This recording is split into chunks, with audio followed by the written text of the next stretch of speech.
This is Unrendered. I am Tony Regisford, and my guest is Sir James Mitchell. Sir James, going out in the first section, we were talking, and you said that you didn't make Ralph Gonsalves Prime Minister. The people voted him in a popular election. He won, fair and square. But you're saying the only person you made Prime Minister is Arnim Eustace, and he made himself the opposition leader 3 times. That's something I want to tease out. What do you mean by that? He made himself opposition leader 3 times. Well, first of all, there were only 3 of them in the parliament, and he was the leader of the party, and he lost an election, Right. and he went on as leader because he was leader of the party. Right. And he then, the other members signed to make him leader of the opposition. Right. Now, first of all, I found them a very safe constituency. Yes. Because I took out Carlyle Duggan and offered him and his wife the position in London. Right.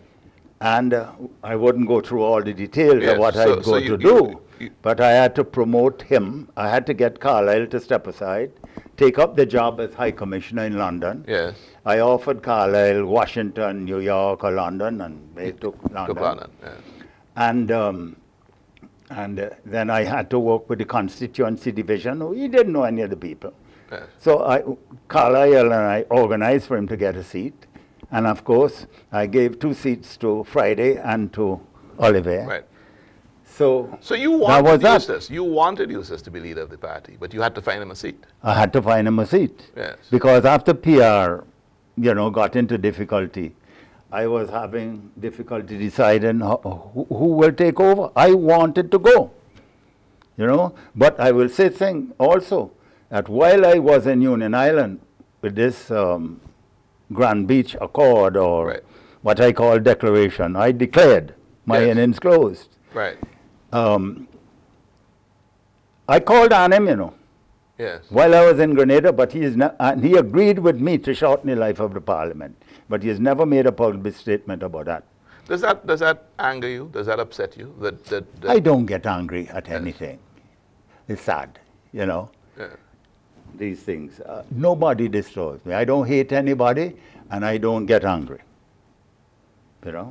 So Why did you choose, at the time of the roadblock revolution, when the roadblocks were actually going on, why did you choose not to go the route of force, to bring out the police, disperse the crowds, maybe state of emergency, get the regional security services here? Why? Yes. Tony, I address all of that in the book. Yes. I had the experience of the Union Island uprising when Milton got Tom Adams to send in his Barbados troops. A lot of the young people don't know, because even at ULP rallies they play this thing, boots. They don't even know that the history of that is oppression of the people of this country with Barbados troops. No way was I going to rely on force rather than the will of the people.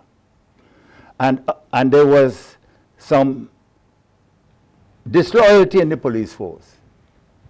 They were all caught up thinking they're going to get 30% salary increase, even though I had given the entire public service massive salary increases, I had increased the head of the nursing service 120% when we restructured government salaries, etc. Yes. Head teachers, police, everybody got more, but suddenly 30%. But I knew we couldn't make 30% because I knew what was happening with the banana industry. As I say in the final chapter, final part of my book here, on my last lobbying mission in Paris in the late 90s, seeking to extend the protection of our banana market in Europe, at least until 2005, the French Minister of Agriculture, who had just returned from an enjoyable sailing trip in the Grenadines, agreed to help the banana industry. But then he gave me his guidance. He said to me, there's more future in yachting for your country than bananas in Europe. So that was the message, really. You So saw it. The writing was on the wall. I saw the writing on the wall. You said that some of your ministers were living in naughty land, basically. Well, you know, because they thought everybody thought that the banana business will go on forever. Even though I kept preaching. I remember 1989 at the Russell Cinema, and I outlined the difficulties of extended banana market. The farmers with the $100 in their pocket, and some of them having so much money to spend and so on, and shouting at me, we want roads. They didn't know the question of market. That was for us. And I realized that there was pressure there, and that's why I went ahead with projects like Otley Hall. But I was not going to call on the regional security system, and I had the experience of shortening the life of government in Guyana, and that guided me. And I trust democracy, you know. I don't care how bad it is, as long as you have democracy, things will work it out. And I said here, on page 21 in this book, about the confusion, give to the land peace, give to the people choice. And essentially that's the route that you took. You mentioned, and in trying to debunk the myth of a secret deal with Dr. Gonsalves, you sort of contrasted this whole thing about how could you be cutting a secret deal, or had cut a secret deal, and you juxtaposition that with the harassment that you're getting with Otley Hall. And I told you, I promised that I wanted to come back to that.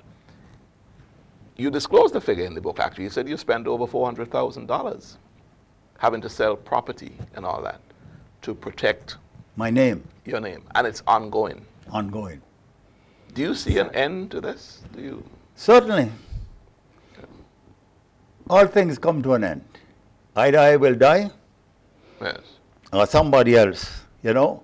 We have had people die in the process. My good friend Richard Joachim has passed on, you know. He was key person involved in a lot of this. Yes. And I'm glad that I'm still alive, and I'm going to work to protect my name. And what is interesting, while the government continues to talk, and I don't blame Ralph for frogging his point, you know. Ralph is a good politician. He knows his way. Okay. And he knows how to signal things. But in this magazine here, Compass Publishing, that comes out every month. Look at it. A big advertisement here for Otley Hall. Yes. Saying how many births it has, this and that. And Otley Hall is making more money than the banana industry. I knew it would happen. I didn't think it was going to happen in my lifetime. And you mentioned that in your booklet as well. I mentioned that in my book. And they publish it also in the magazine, Ins and Out. How come it's a failed project and government advertising it? They haven't invested a cent in it. As a matter of fact, the place needs maintenance. And I wonder how many Vincentians go down there and see what's going on. It's millions that place is making under bad management. Is the essence of the Otley Hall inquiry to prove or to set out to, you call it a witch hunt, but is it to prove or disprove that public state officials like yourself, who was Prime Minister, did not benefit from backhanders or bribes or what have you? Is this what it's all about? I am sure all the motivation is to dirty my reputation in perpetuity. Let people feel that I got something. I have said before, and I repeat again today, I did not get a cent.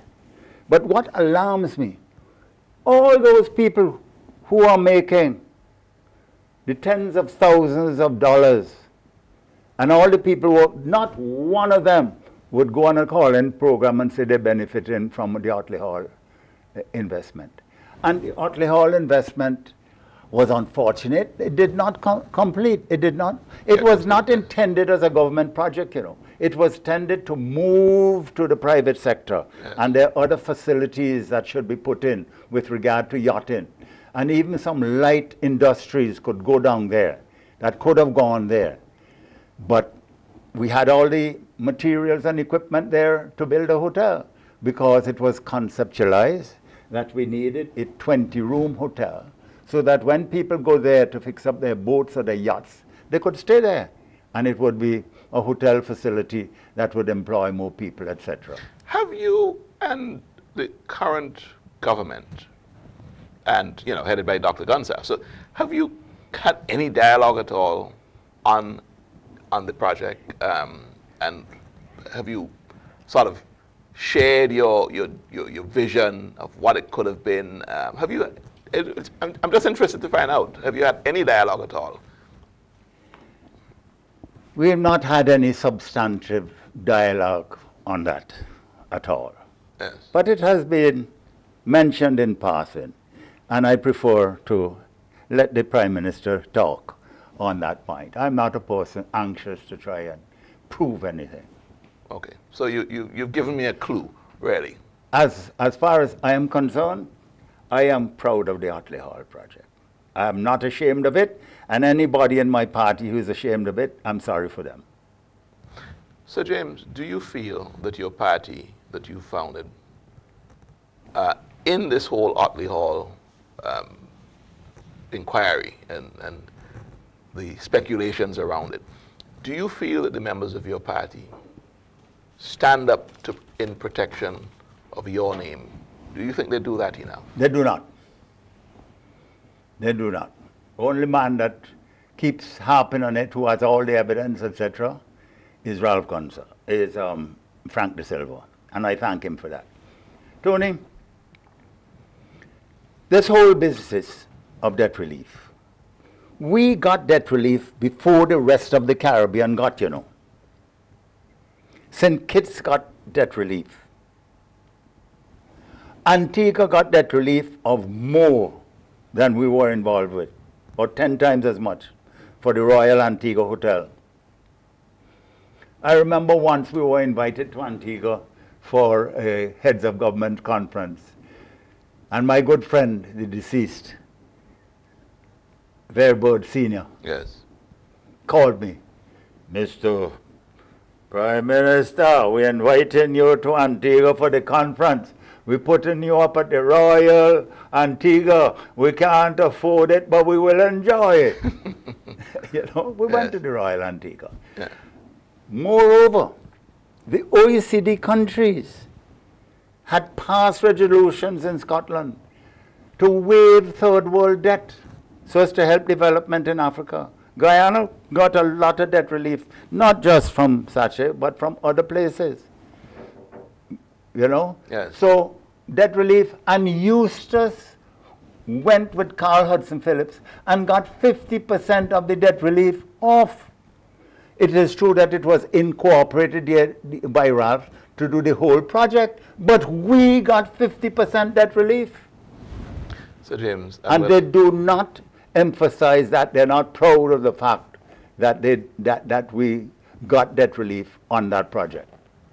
Sir James, we're at the end of this second section. When I come back, I want to look at some current events, tying them back to your booklet as well, because you speak, a bit about airport and some things that we've led on to. So when I come back, let's take it up from that point. I'm ready to listen to you again. You're looking at Unrendered, and my guest is Sir James Mitchell. More when we come back.